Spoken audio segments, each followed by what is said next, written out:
Bekasi pemirsa masih mantap digerebek. Nasib apes yang dialami Andre, warga Muara Kuang, Kabupaten Ogan Ilir, sudah menjadi korban kehilangan HP pas lagi teduk di kosan yang dirinya tempati. Atas kejadian tersebut, korban laju datangi Polrestabes Palembang bikin laporan polisi.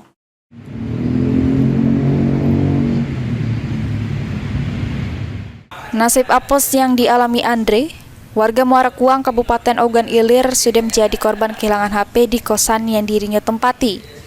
Atas kejadian tersebut, korban laju datangi sentra pelayanan kepolisian terpadu bikin laporan polisi. Kejadiannya dewek pada malam hari, pas korban yang sedang tedok nyenyak di kosan yang berada di Jalan Sila Beranti, Gang Satria 1, Jakabaring, Palembang. Yang mana korban terbangun pas pagi hari terkejut kalau pintu kosannya sudah terbuka. Dak taunya HP korban sudah melengit digasak maling. Korban dewek nanya sama tetangga sekitar terkait HP-nya yang lengit, tapi dak kate yang tahu, cuma tetangga jelas ke sama korban kalau pintu kosannya sudah terbuka sekitar jam 5 subuh.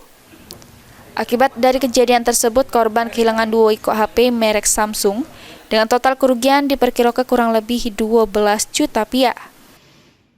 Jadi cerita tak cawan HP kita bisa hilang 2 ikut itu? Kalau aku kan keluar beli makan, sudah beli makan, aku masuk, seingat aku pintu pula aku kunci, sudahnya aku tidur. Besoknya aku bangun, HP-nya udah ada lagi. Hilang di mana HP itu? Di kosan, dalam kamar. Oh, di kosan dalam kamar.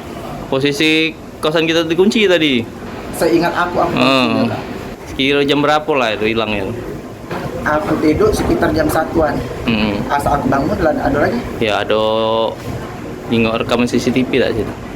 Kalau dia jalan CCTV kita ada kak, tapi tidak kate yang masuk. Tidak ada jingok Yang punya kosan kita tanya tak? Tahu kalau misalnya yang di samping ngomong kalau jam 5.30 itu emang pintu aku lah terbuka. Oh, pintu terbuka pas itu.